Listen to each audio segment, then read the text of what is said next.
This is a very interesting man. I'm sure pretty much everyone in the world has heard of Niagara bottled water, and rightfully so. It is a massive company, and this man built it bootstrapped from the ground up. So I also feel a little bit of a connection because we both came from Buffalo, New York originally. So a little bit of a extra tie-in there. So with Andy Peykoff Sr., the roots of Niagara bottled water began in Irvine, California in 1963, where Mr. Peykoff bootstrapped his business bottling high quality, low cost drinking water in 5-gallon glass containers. As the reputation of Niagara steadily grew, so did the business, eventually moving into the single serve private labeled bottling market. Today, Niagara is one of the largest private label bottlers in the United States, producing waters for companies such as Costco, Safeway Inc., and Walmart. Despite its industry leading position, Niagara has remained a family owned business and operated company, and in 2002, Mr. Peykoff Sr. appointed his son Andy Peykoff Jr. as CEO. This company has continued to experience massive growth and is currently the largest privately owned labeled bottler in the Western Hemisphere. Andy, I would love to hear your thoughts. Please take it away. Hi, thanks for that pretty impressive introduction. I don't know if all that's justified, but it is what it is. I think what I'd like to do is just say a little bit about the way my life unfolded, and then maybe we can do a question and answer, because it wasn't rocket science. It was just kind of step by step. So I was born in Buffalo, New York. My parents are immigrants. I was born and raised in an upstairs flat. And for Hey, the Andy, first, if you wouldn't mind, just so we can see you, you're a little bit out of frame. Could you move the camera down or sit back a little bit? I just want to, yeah, perfect, great. Want to make sure is everyone's that able to better? see you. That'll Okay. do. Alrighty. So basically, we grew up in the ghetto, and my parents are immigrants. They're hardworking. We were poor. We didn't eat American food, but we had plenty of food to eat, and it was tasty, but it wasn't typical American stuff. I always did well in school, and I did 1 year at the University of Buffalo and finished that, and I was still only 16 years old. But I didn't continue because I could no longer afford the tuition. I ran out of money, so I went to work. I went to work and I always saved. My dad said, any fool can make money, but it takes a smart man to save it. He also said, you got to work. And I remember those two things. I guess he had the old country way of teaching you, and he kept on saying it until you got sick of hearing it, but it did stick with you. So when I was 18, I started tending bar in my dad's bar and continued in that line of work for almost 5 years. In the middle of that time, when I was 21, I went into a bar business with my big brother, and we learned that we could only make $80 a week. And that was all there was. We couldn't make any more, and we worked 70 hours a week behind the bar, and it was $80 a week. So we looked for opportunities elsewhere. Now that took me to California.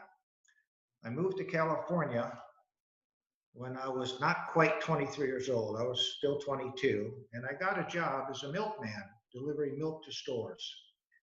And I was surprised at how much money people made. It was $129.50 a week for only 40 hours of work. And of course, you got overtime on top of that. Because I was not a graduate, I had no chance for advancement. I had a lot of free time and I was restless. So I had an opportunity when I was almost 24 years old to get a job as a store-to-store waterman that made more money. And I took it. I bought a used truck and fixed it, and that's what I did. And I did that for maybe 6 months, 9 months, and then I got into a problem. The supervisor and the owner called me into the office one day and wanted to know why I was delivering so much water. They were afraid that that was going to create them problems with their customers, so they restricted me to 4 truckloads a week. I was selling a truckload a day. So there goes my future with that company. So I found a part-time job on Fridays. And then I also found eventually another water company to go to work for. So I took that other job and I failed. Then I tried to get home accounts. And that's how I started my own water business. I had very little money, no sales experience, no business building knowledge, no help. Had to work through tons of mistakes, most of which I caused. My goal was to end each day with at least one more customer than what I started with. I worked hard enough every day to grow a little bit every day. I didn't count the hours, didn't count how many days a week I worked. My objectives were simple: to improve measurably every single day. I paid myself $95 a week for the first 6 years, and that's raising a family. When I was 30 years old, things started getting better because we've been doing it now for about 6 years, and baby step by baby step every day, including up to today, still baby steps, and you try to do them in the right direction. I made too many mistakes and worked my way through each one of them. Examples: truck problems, learned to be a mechanic. I had faulty plastic oyas, that's a reservoir for a 5-gallon cooler. I had rusting coolers. I learned to sand and paint coolers and trucks. We had an issue with the name Niagara with the government. We had competition issues. One competitor used discount coupons against us to try to knock us off. Another one slandered us and tainted our water. Then I had an issue with the power company. They wanted us to move our building because they had a right of way. Nonsensical, but those are the type of problems.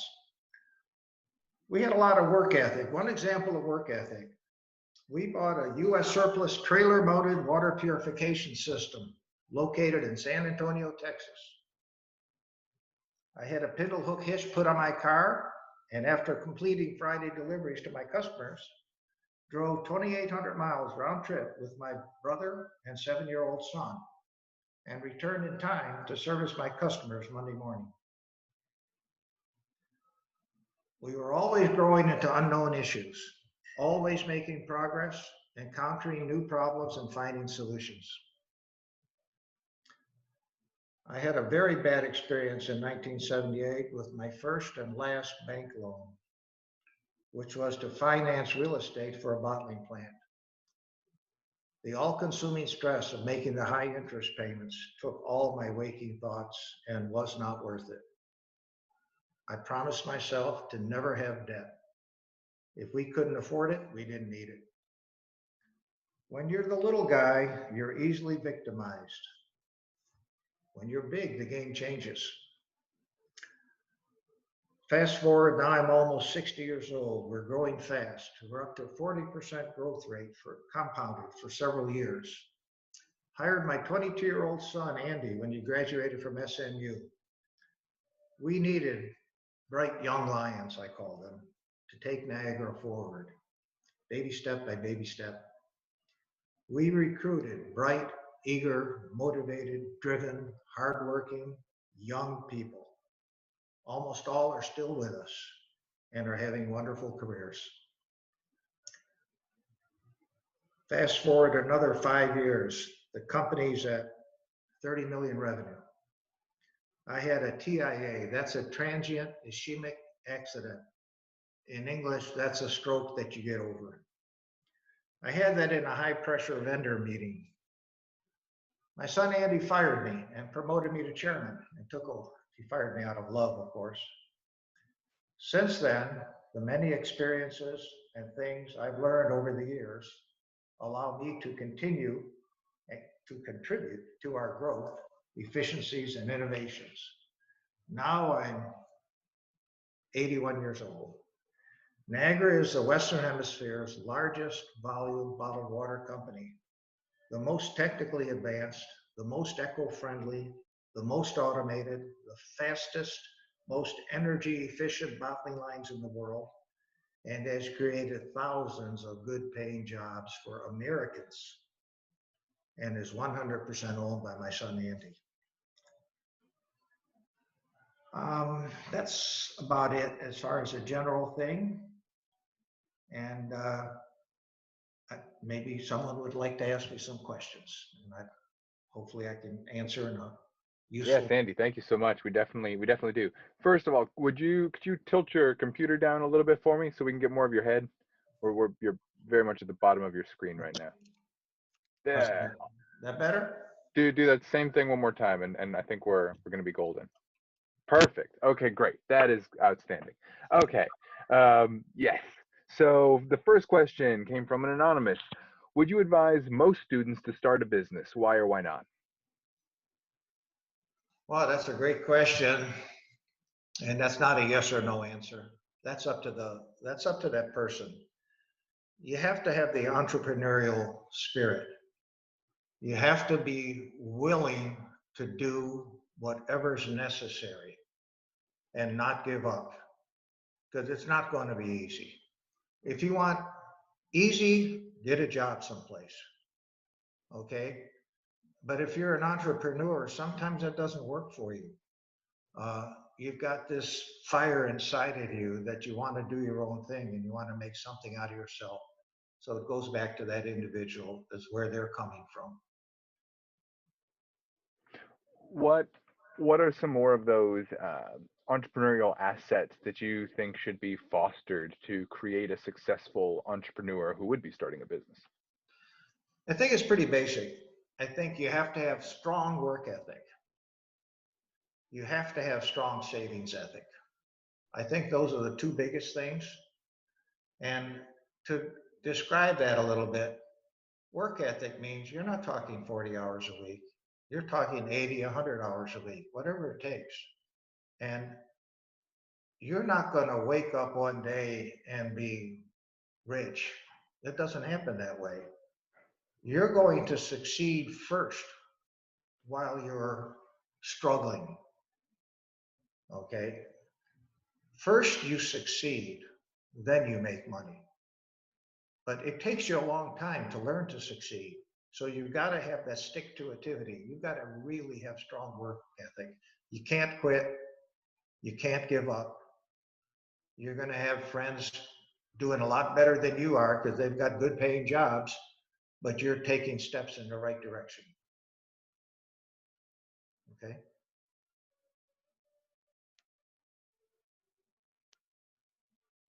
This comes from Melina. She says, "Hi, Mr. P. What advice would you give to a current team member at Niagara on navigating a fast-paced environment?" Niagara does have a fast paced environment, and it's the same advice. Just do the best you possibly can do. And that's one of the things that a lot of Niagara team members have in common. They're really motivated and hardworking people. And they want to make something out of their life. They want to have a career. They want to do something.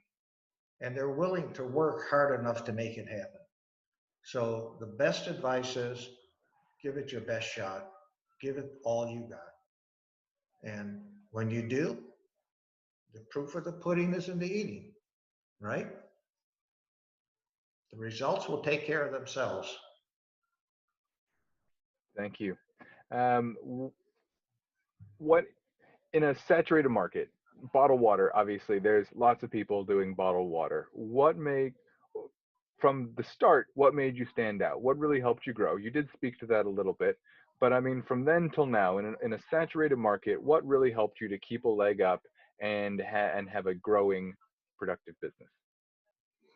Well, the word saturated market is kind of an interesting uh, word. I suppose all markets are saturated on any given day, or else they would be a different size. And then if they were a different size, they'd still be saturated. What separates you is your ability to change the market, to cause that market to grow, to figure out a way to grow the market. Okay. So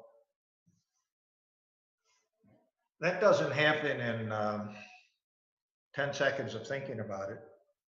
It happens over years of working your best, thinking of how to improve things, thinking how to reduce costs, not just thinking about it, but actually getting the job done, reducing costs, creating value, uh, giving people more reasons to buy your product. In our case, it was bottled water, but whatever the product, you got to create value, and you got to have a way to separate yourself from the other guys with value and with quality, with service, all the things that people are interested in. And what makes the market grow is when all those things align. When you have affordability with quality, people are going to buy it, whatever it is. I hope that Very good. answers. Did the business change the way you thought it would over time, or did you look back and see a totally different experience than you were anticipating? Well, the business has been constantly evolving. When I started, the first thing I did was deliver water to stores in gallon bottles. And then the second thing I did was deliver half-gallon bottles to stores. Then the third thing was 5-gallon to home, and all of these were glass bottles. And then that evolved into plastic bottles. And that ended up evolving into what we call the grocery package, basically the half-liter bottles. And that evolved from higher prices to continually lowering prices to where it got to be very affordable and encourage people to buy it, to where now it's the lowest cost way to get water is, like they mentioned, Costco and Walmart. You can buy our products there under their names for way less than 10 cents a bottle. You know, we're talking like 7, 8 cents a bottle you can buy water for. And that's so ridiculously low priced. Of course, people are going to buy it. It's handy. It's a good product. It's better than any other beverage to drink, and it costs less. It's the best beverage at the lowest price when you talk about what's good for your body. What do you, in that mindset, what do you think differentiates water companies? You've spoken to some things like obviously sustainability and those aspects, but from a product point, what is kind of your thought on what really differentiates? Well, you can break a product into two different things: the actual liquid in the bottle, okay? And then you can look at everything else around it: the bottle, the cap, the package, the service, the freight, the value proposition, the overall quality, ease of use for the customer. And we've kind of blazed the trail in all those areas. We're the ones that invented the lightweight bottle. We invented the lightweight cap. Uh, we're the ones that took corrugated out of the packaging. Water used to come in cardboard boxes. Now there's no box. It went from a cardboard box to a tray to a pad to just the film only. And that keeps on reducing the cost and keeps on improving the eco-friendliness. And then we went from a cap that took 3 or 4 turns to open the bottle to a cap that opens like this, just like that, and it's open.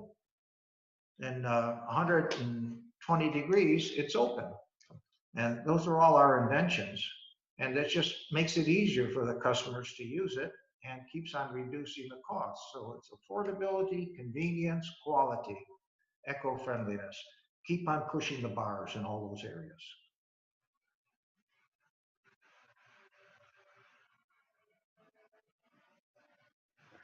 Some new questions here. We have one. What was a memorable failure and what was the lesson you learned from it? Oh boy. I had many memorable failures. I say it this way: I wasn't smart enough to give up. Uh, Almost all businesses fail, and they don't fail because the business concept's bad. They fail because they're not willing to work enough to make it succeed, because it's a huge amount of work. Well, one example: when we were the very first day that I had a truck, that was my truck. I bought a truck, like the first water company I went with, they had a deal. You could have either used their truck and earned 20% commission on the sales, or you could have bought your own truck and earned 30%. Well, that was 50% more, so it made sense to buy your own truck. So I did. So I bought a used truck. Well, when I got to my first customer, the transmission wouldn't shift. That's a pretty good failure. I couldn't get to the first customer, so I burned up the transmission because I didn't know that you had to check to see that there was oil inside of the transmission. So I melted the gears together. So it cost me half the price of the truck to fix that. And here I'm not making any money yet. It's just spending. And then a couple of days later, while I was delivering water after it was all fixed, uh, guy comes beeping the horn and says, "Hey, your wheel's falling off of your truck." And it was. And I didn't know about that type of stuff, the things you were supposed to make sure your lug nuts were tight. I didn't know. But the lug nuts are the nuts that hold the wheels on. And there were 6 of them on my left rear wheel, and 5 of them had snapped off. Nobody got hurt. But those type of things would make it easier for you to say, I don't think this is for me. Then a short time after, I bought 800 of these plastic reservoirs. They call them Oyas, for where you dump the bottle of water into them and it holds the water with a faucet on it. And they were all faulty. And they had a plastic smell, a terrible plastic smell.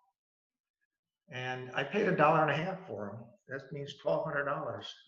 I have to back up and say I started my business with $6,000. Okay, 1,200 of it went for those plastic oils. So I set up a brand new customer. And she called me up before I even got home at the end of the day and said that she wanted to cancel the service because she didn't like the way it tasted. I went right back out to her home and asked her for a glass and tasted it, and I spit it out. It was terrible. And it was the oil was just made the water taste horrible. Okay? Well, you can't keep customers if your water's terrible. I took those oils back to the manufacturer and I said, smell that. And he took the oil and went, smells fine. Yeah. They gave me 25 cents back for each one of them. So I gave him $1.50. He gave me back 25 cents times 800. That was about 25% or 20% of my total assets at that time because I trusted him. And you got to know who you're going to trust. You can't not trust everybody. Some people are trustworthy, some are not. Expound on that. Tell me a little bit about that. How as people starting out or just growing their businesses, how do you what do you use as a marker for how to gauge good people and good relationships? Well, most people are good people. Okay. Um, what, 90%, 95%, 98% of the people that you're ever going to meet, they're really good people. Okay. That doesn't mean that you're going to be able to make a profit just because you're working with good people. You still have to offer a value. You have to give people something they want. You got to satisfy their need. And in our case, everybody drinks water. God made us to drink water, so that part's a no-brainer. But then the challenge was, how do you make it affordable? How do you make it taste good? How do you give good service? How do you have a package that the people will want to buy again and again? Okay, so it's yes, you're going to be dealing with good people, but don't take your eye off what's really uh, the method to success, and that is giving to people what they want. I hope that answered that. It does. Um, Tell me a little bit more about, obviously you guys have a super forward thinking bottle and production facility, and so being forward thinking is obviously very important to you and your business. How did you decide on what resources to allocate and really how much emphasis to give to that what's next? That's a great question. And you know what? It's been baby steps all along. And it's not like you have this great big vision one day and you say, hey, I've just invented sliced bread. It's not like that. It's like, for example, there were certain key points in the business. Like when we started selling water to stores, that when we were in our own business, we were selling gallon bottles. There were these gallon milk bottles, you know, the plastic, the cloudy milk bottles. You know what I'm Mm, talking about? I do. Yeah, well, we were buying those from the manufacturers that were selling bottles and we were filling them and we were doing fine. Okay. But every time there was like an earthquake or a flood, you know, a big rainstorm or a war scare or something, the vendors could never supply us bottles. They always made the same excuse that their machine broke. Well, what that really meant was we were the small player and they were taking care of their big customers because there was a demand for bottles. Okay. So we made a decision that the next time, after that happened a few times, that the next time they did that, we were going to go buy a blow molder and make our own bottles. Well, Mm, we didn't know a thing about that. And that's a completely different business, right? Making bottles. But we figured if we were going to grow, we didn't have a choice. So it happened again with, I remember the exact date, it was January 17th. In 1994, there was this big earthquake in California, and they stopped giving us bottles again. And the 18th, I signed a deal with a blow mold manufacturer to sell us a gallon blow molder. That was necessity was the mother of invention there, right? We didn't have this great big epiphany as, oh boy, we just invented sliced bread. We had to do something if we wanted to keep on growing. So what we learned was that we could make a bottle for about half the price of what we were buying them for. So that made us even more competitive. We were able to reduce our costs to our customers even more, which increased our volume even more. And then we ended up buying more blow molders. The next year we bought another one, and the following year we bought another one. And as the business kept growing. So we also found out it's all, again, now the little baby step, that was a big step, but then there were baby steps that happened off of that. Like now you're making your own bottles. Now you got to make a decision as to how much gram weight do you want that bottle to weigh. So you think about that for a while and you say, well, the guys that we were buying bottles from had to make a bottle strong enough to transport it to us empty without getting all dented up. So if we're going to make the bottle and we're going to fill it right away, we don't have those transportation issues. So we could take a little bit of weight off of that bottle and we can save it even a little bit more money. So you see how that's a little baby step that follows? And those type of baby steps are what, over the years, there's so many of them that happen that help separate you from your competitors in a positive way. I hope that. there's so many more questions I want to ask. I thought that was super insightful. I wish we had the time.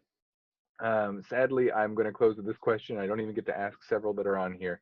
But looking back, would you do it again, or would you have taken that job you referenced?